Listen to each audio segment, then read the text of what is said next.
Growing up, you might have imagined starships punching through hyperspace or slipping into wormholes, but the real universe has something stranger and more practical. Imagine a network of hidden on-ramps formed by giant black holes waiting to sling ships faster than any rocket dream.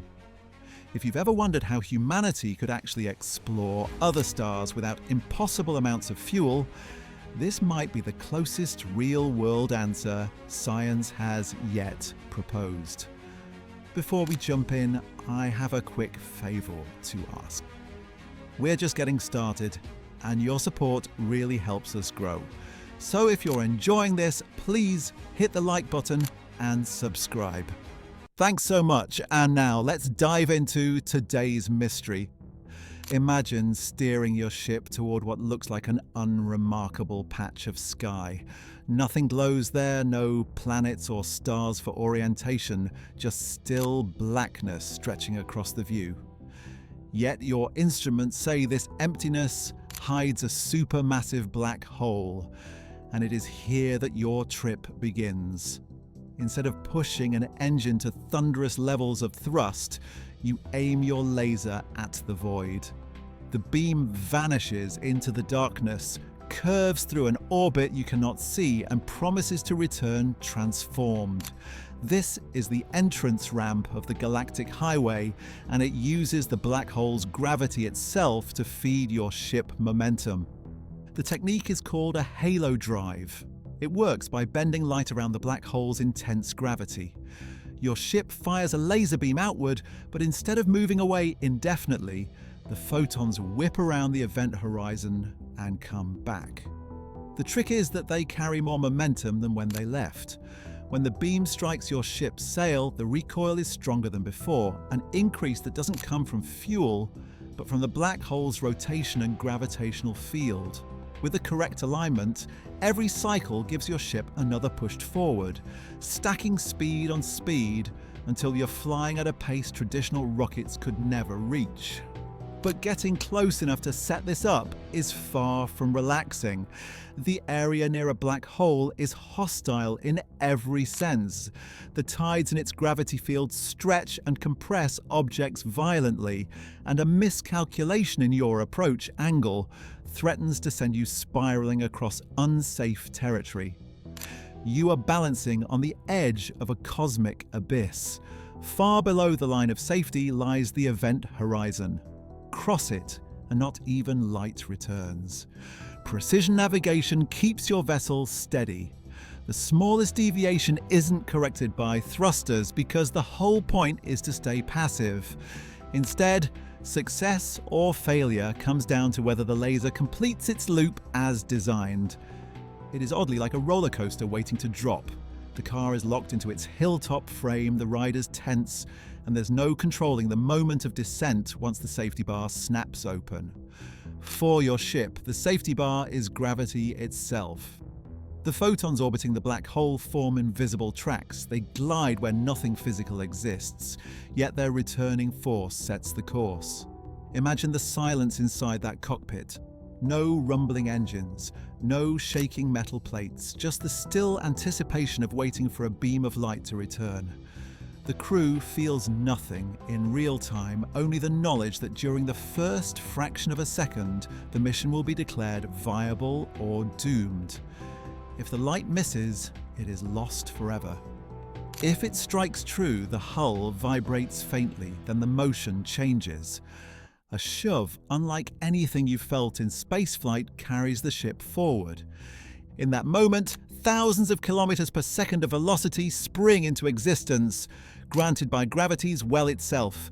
The ship leaps ahead, not fueled by burning propellant, but by a cosmic handoff of momentum. Yet this surge is only step one. Staying alive once the highway truly opens demands something even greater: endurance against the invisible hazards waiting between the stars. At first, the trip feels calm. The stars outside hold still, the ship glides without vibration, and everything suggests emptiness. But that impression is misleading. Space between the stars is not a pure vacuum. It holds thin clouds of gas, streaks of dust, and a background of radiation. Drift through it slowly and it seems harmless. Race through it at a fifth of light speed and the environment changes into something hostile. Every particle ahead of you now carries the energy of a weapon. What looked like stillness is actually a constant storm pressing against the ship. At speeds near 0.2 c, even the smallest grain becomes destructive. A particle smaller than a sand speck, invisible to the naked eye, arrives with the punch of a high-caliber round. That is not a poetic comparison, it is simple physics. When all of your motion is compressed into a collision the size of a dot, the damage adds up fast. Think about flakes of paint drifting in orbit today. At a few kilometers per second, they can puncture panels and damage station windows. Multiply those speeds by tens of thousands, and suddenly even dust becomes as lethal as high explosives. The challenge shifts from convenience to survival engineering. To make the trip possible, the vessel's shell cannot resemble ordinary spacecraft hulls. It must become a layered shield against constant bombardment. One practical approach uses a forward plate made from titanium, dense enough to scatter or vaporize most incoming debris. This layer acts like armor, but even armor cannot be trusted alone. Behind it, a wall of water or hydrogen-rich fluid offers extra protection. These materials help absorb and deflect cosmic rays, the charged particles accelerated across the galaxy that eat away at electronics and human DNA alike. Together, a few centimeters of metal paired with meters of fluid form the minimum barrier between life and cosmic annihilation. The shield operates like a windshield in a storm. Imagine driving through heavy rain. Each droplet slams into the glass with a sharp patter. Here, the raindrops are dust grains at relativistic speeds. No single impact destroys the craft, but the continuous battering never stops. The outer layer takes the abuse so that the interior remains calm. Layer by layer, the violent outside is kept at bay, while the crew feels only the quiet of controlled conditions within. Then there is the problem of heat. Radiation striking the hull adds energy continuously, and that heat must be vented into space. Extendable radiators handle the task, but they are exposed to the same storm as the main body of the ship. If those fins are shredded, the system overheats. The engineering solution demands materials that resist erosion while still emitting excess heat efficiently. Balance becomes the theme. Robust shielding on one side, cooling radiators on the other. Both must work in tandem for the voyage to continue without breakdown. So, is it survivable? Surprisingly, yes. With at least a centimeter or two of titanium on the forward face and meters of fluid shielding wrapped around the living quarters, the numbers suggest survival is within reach. It is far from an elegant cruise. Instead, the journey resembles endurance racing. Every kilometer wears on the structure. Every second requires that the shield continues its thankless work. And yet, the possibility remains that a ship could endure years of this punishment and still arrive intact. Still, travel does not end with endurance alone. Because after racing across interstellar space, there remains the hardest question of all. How do you slow down? You're racing across the galaxy with your speed climbing into fractions of light, but now a question looms in front of you. How do you actually stop?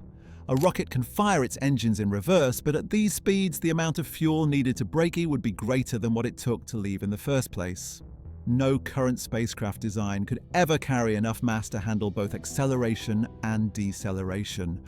The math is rigid. If you depended on your own reserves, your ship would never slow down once it committed to the run. This is why many early Starship ideas end up as single-pass flybys. They could cross space and glimpse a foreign system, but they would speed past in hours, unable to linger or land. It's a spectacular vision on paper, yet it fails to deliver on what exploration truly requires: the ability to stop, interact, and begin again. Without a strategy to decelerate, interstellar travel becomes a gallery of drive-bys, not the foundation of settlement or science. The halo drive offers a solution by using light itself for braking. The same beam that looped around a black hole to kick the ship forward can also return in a way that robs the ship of speed. Instead of a red-shifted boost, the reflection comes back blue-shifted, carrying the exact opposite momentum. When it strikes the sail, the interaction pulls against the craft instead of shoving it. Imagine throwing a ball ahead of you, but when it bounces back, it's heavier than before and knocks you backward. That's the principle here. Momentum borrowed from the black hole's rotation, only now applied in reverse. The analogy is clear if you think of the on-ramp turned backwards. Earlier, the orbiting photons were rails guiding you into motion. Now those same rails slow you down, with precision timing deciding whether you coast safely to a stop or overshoot your mark. Alignment becomes everything. The beam must orbit the black hole at the right angle, timed perfectly to intercept the ship moving at an extreme fraction of light speed. Any misstep in geometry means the braking effect collapses, leaving the starship powerless to halt. For most of history, black holes carried the image of destruction, swallowing light and crushing matter. But reimagined as energy hubs, they anchor a potential highway linking distant stars. Instead of cosmic threats, they become scaffolding for an interstellar network hiding in plain sight. If such a system existed, what traces might it leave behind? Odd orbital paths, strange gravitational lensing, or patterns in background waves could be their fingerprints. And if humanity learns to use them, the first starships may not struggle across with brute force. They might instead ride the galaxy's invisible roads, opening futures we cannot yet measure. That's it for today's episode. Thanks so much for watching.